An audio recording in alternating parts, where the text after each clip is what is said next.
बुरहानपुर जिले में बार बार प्राकृतिक आपदा से केला फसल किसान प्रभावित हो रहे हैं। इसके बाद अब किसान मौसम आधारित फसल बीमा योजना की एक बार फिर से मांग कर रहे हैं, क्योंकि इनकी मांग ये जो है बहुत लंबे वक्त से लंबित है और बार बार इसको आश्वासन देकर टाल दिया जाता है। दरअसल पड़ोसी राज्य महाराष्ट्र के किसानों को मौसम आधारित फसल बीमा का योजना का लाभ पहले से मिल रहा है, लेकिन मध्य प्रदेश में किसान इस बीमा योजना के लाभ से वंचित हैं। बुरहानपुर में केले की फसल को हुए नुकसान का जायजा लेने कांग्रेस के नेता पहुंचे और उन्होंने सरकार से उचित मुआवजे की मांग की है। इस वक्त जिस गांव में हम खड़े हैं ये मध्य प्रदेश महाराष्ट्र की सीमा पर ये गांव है इच्छापुर गांव, और पड़ोसी गांव में जो है महाराष्ट्र में जो है वो फसल बीमा योजना का लाभ किसानों को मिल रहा है, लेकिन यहाँ के किसान भी कहना चाह रहे हैं कि इस योजना का लाभ भी इन्हें मिले। जी फसल बीमा जो है क्या किस तरह की गाइडलाइन रहती है महाराष्ट्र में? आप पड़ोसी राज्य महाराष्ट्र से जुड़े हुए हो तो आपको पता होगा। फसल बीमा जो मौसम आधारित होता है, वहाँ पर अगर टेम्परेचर 42 पे जाता है तो हर किसान को मुआवजा मिलता है।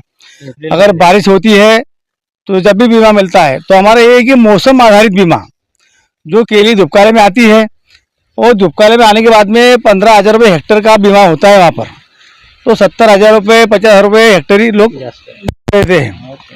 तो हमारा ये उद्देश्य है कि भाई हेक्टेयर बीमा ग्रीष्मकालीन जो मौसम आधारित बीमा बने। ये प्राकृतिक आपदा तो आते ही रहेंगी जाते रहेंगी, नेता लोग आएंगे देखेंगे, हमारी बात नहीं है, वो मुआवजा सरकार देंगी। लेकिन हमारा सभी किसानों को ये कहना है कि जो मौसम आधारित बीमा बनता है महाराष्ट्र में, हेक्टेयर जो भी 15,000 बने 20,000 बने, वो हर साल हमारी मध्य प्रदेश सरकार बनाए और किसानों को राहत दिलाए तो खत्म हो जाएंगे। इस वक्त हमारे साथ मौजूद है पूर्व केंद्रीय मंत्री अरुण यादव, जो बुरहानपुर जिले के नेमगांव में प्रभावित केला फसलों का जायजा लेने के लिए आए हैं। यहाँ के किसानों से उन्होंने मुलाकात की है। भैया किस तरह से यहाँ अवलोकन किया गया, कितना प्रतिशत नुकसान हुआ है, क्या राहत मिलना चाहिए किसानों को? देखिए बुरी तरह फसल तो नष्ट ही हो गई है और बड़े पैमाने पर फसलें नष्ट हुई केले की। कलेक्टर साहब से हम लोग मिले थे आज सुबह और उनसे हमने कहा है कि तो सही सर्वे होना चाहिए और अधिक से अधिक ऑलमोस्ट 90% से ज़्यादा फसल का नुकसान हो गया है, तो फसल का सर्वे ठीक हो जाए। हमने मांग की कि मिनिमम 3 लाख रुपए प्रति हेक्टेयर मुआवजा किसान को मिलना चाहिए उसकी फसल नुकसानी का।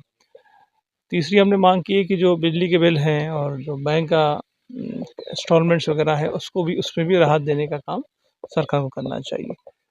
हमने ये भी कहा है कि जो फसल बीमा है जो किसान कराता है वो मध्य प्रदेश में केवल नहीं मिलता है, महाराष्ट्र में जहाँ पर जो केले की फसल लगाते हैं तो उनको हर प्रकार का बीमा सरकार की तरफ से दिया जाता है, तो मध्य प्रदेश में नहीं दिया जाता है।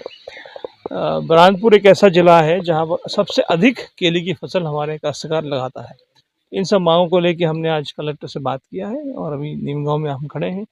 बहुत बड़ा पैमाने पर नुकसान हमारे किसान भाइयों का हुआ है और उसी को लेकर एक ज्ञापन हम राज्यपाल को और माननीय मुख्यमंत्री को भेजेंगे। मध्य प्रदेश के मुख्यमंत्री ने भी कहा है ट्वीट करते हुए कि पूरी सरकार जो है वो बुरहानपुर जिले के केला उत्पादक किसानों के साथ खड़ी है, उन्हें उनके साथ उचित न्याय किया जाएगा। लेकिन यहाँ के किसानों का कहना है कि पड़ोसी राज्य महाराष्ट्र में जो है वो फसल बीमा मिलता है, यहाँ के किसानों के साथ अन्याय होता है। बिल्कुल वही मैंने कहा, यही सब बिंदुओं पर जब महाराष्ट्र में जो पॉलिसी है वो पॉलिसी बुरहानपुर और मध्य प्रदेश के केला किसानों के लिए होनी चाहिए। इसी मांग को लेकर हम माननीय मुख्यमंत्री से बात करेंगे। जी थैंक यू। तो ये थे पूर्व केंद्रीय मंत्री अरुण, जिन्होंने कहा कि इन्होंने जो है वो प्रशासनिक अधिकारियों से बात करी है और बुरहानपुर जिले के केला उत्पादक किसानों को जो है वो उचित न्याय मिले, इसके लिए वो पूरा प्रयास करेंगे। गणेश कुमार बाविस्कर, न्यूज़ 18 बुरहानपुर।